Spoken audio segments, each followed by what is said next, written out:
ಆಮೇಲೆ ಆಮೇಲೆ ಆಮೇಲೆ ನೆಕ್ಸ್ಟ್ ಡೇ ಬೆಳಗ್ಗೆ ಸಂಡೇ ಫಸ್ಟು ಎದ್ದ ತಕ್ಷಣ ನಾನು ನಮ್ಮ ಯಜಮಾನ್ರ ತಲೆಗೆ ಎಣ್ಣೆ ಹಚ್ಚಬೇಕು ಆ್ಯಂಡ್ ಅವರು ನನ್ನ ತಲೆಗೆ ಎಣ್ಣೆ ಹಚ್ಚಬೇಕು. ಸ್ನಾನ ಮಾಡೋಕ್ಕೆ ಮುಂಚೆ ಇಡೀ ಮನೆ ಕ್ಲೀನ್ ಮಾಡಬೇಕು. ನಮ್ಮ ಯಜಮಾನರು ಮೇಲ್ಗಡೆ ಜಾರ ಹೊಡೆಯೋದು, ನಾನು ಕೆಳಗಡೆ ಎಲ್ಲ ಕ್ಲೀನ್ ಮಾಡೋದು. ಅದಾದಮೇಲೆ ಟಯರ್ಡ್ ಆಗಿರುತ್ತಲ್ವ, ಬಿಸಿ ಬಿಸಿ ನೀರಲ್ಲಿ ಸ್ನಾನ ಮಾಡೋದು. ಆಮೇಲೆ ಆಚೆಯಿಂದ ಪಾರ್ಸೆಲ್ ತಂದು ತಿನ್ನಬೇಕು.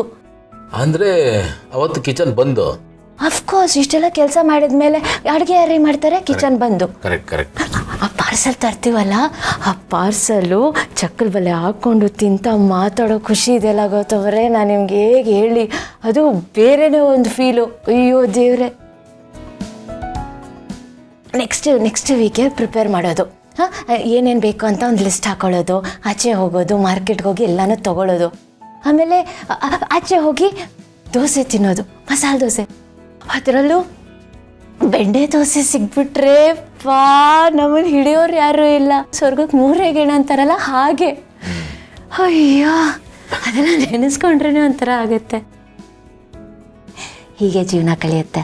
ಮಕ್ಕಳಾಗ್ತಾರೆ, ಮಕ್ಕಳ ಎಜುಕೇಷನ್ನು. ನಾವು ಸೇವಿಂಗ್ಸ್ ಮಾಡಿಟ್ಟಿರೋದ್ರಲ್ಲಿ ಒಂದು ಚಿಕ್ಕ ಸೈಟ್ ತೊಗೊಳ್ಳೋದು, ಅದರಲ್ಲಿ ಒಂದು ಪುಟ್ಟ ಮನೆ ಕಟ್ಟೋದು, ಮನೆ ಮುಂದೆ ಫ್ಯಾಮ್ಲಿಗೆ ಆಗೋ ಥರದೊಂದು ಚಿಕ್ಕ ಕಾರು. ಅಷ್ಟೇ ಅಲ್ಲ, ಅಂದರೆ ತಿಂಗಳಿಗೆ 2 ಸಲ ಸಿನಿಮಾ ಕರ್ಕೊಂಡು ಹೋಗ್ಬೇಕು. ನಿಮ್ಗೆ ಇಷ್ಟುದ್ದ ಇದೆಯಲ್ರಿ? ಇನ್ನೂ ಇದೆ ಕೇಳಿಸ್ಕೊಳ್ಳಿ. ಸೊ ತಿಂಗಳಿಗೆ 2 ಸಲ ಸಿನಿಮಾ ಕರ್ಕೊಂಡು ಹೋಗ್ಬೇಕು.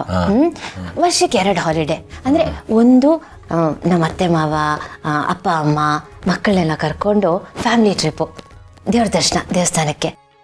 ಇನ್ನೊಂದು ನಮ್ಮಿಬ್ಬರಿಗಷ್ಟೆ. ನಿಮ್ಗೆ ಗೊತ್ತಾ, ನನಗೆ ಬೀಚ್ ಅಂದರೆ ತುಂಬ ಇಷ್ಟ. ಅಲ್ಲಿ ನಿಮ್ಮ ಕೈ ಹಿಡ್ಕೊಂಡು ನಾನು ಸೂರ್ಯೋದಯ ನೋಡಬೇಕು, ಸೂರ್ಯಾಸ್ತ ನೋಡಬೇಕು. ಏನು ಮಾತಾಡಬಾರ್ದು, ಯಾವ ಸತ್ತು ಇರಬಾರ್ದು, ಅಲೆಗಳ ಸೌಂಡ್ ಮಾತ್ರ ಕೇಳಿಸ್ಕೊಂಡಿರ್ಬೇಕು. ಅಲ್ಲೇ ಇದ್ಬಿಡ್ಬೇಕು. ಇಲ್ಲ, ನಾವು ತಾಜ್ ಮಹಲ್ಗೂ ಹೋಗಬೇಕು. ಹಂಗೆ ತಾಜ್ ಮಹಲ್ ನೋಡಬೇಕು ಗೊತ್ತುವರೆ, ತುಂಬ ಆಸೆ ನನಗೆ.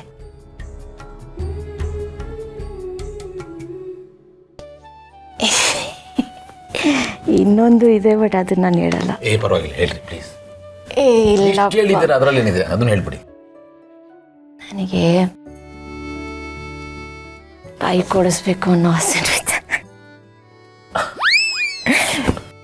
ಬೈಕ್ ಓಡಿಸ್ಬೇಕು ನಾನು. ಬೈಕ್ ಓಡಿಸ್ಬೇಕು ಅಂತ ಆಸೆ.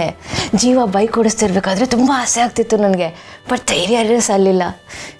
ಇದೆಲ್ಲ ಮಾಡಬೇಕಿತ್ತು.